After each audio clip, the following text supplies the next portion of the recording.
वालेकुम वीवर्स, क्या हाल है। अल्लाह से दुआ है कि आप लोग सब खैरियत से हो, कोरोना से महफूज रखे अल्लाह पाक तमाम मुसलमानों को, तमाम दुनिया को इस अजाब से बचाए।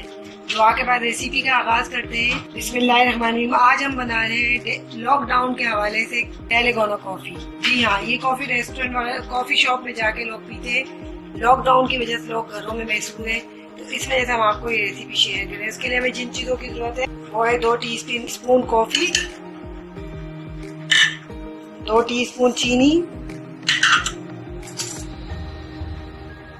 और 2 टीस्पून ही पानी।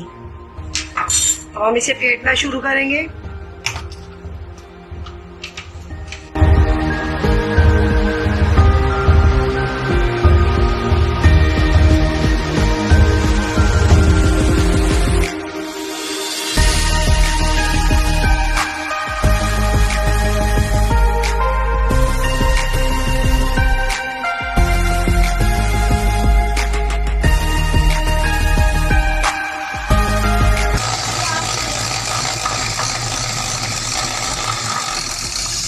इस पॉइंट पे ये देखिए, इस पॉइंट पे हम इसको बीटर पानी से साफ करेंगे।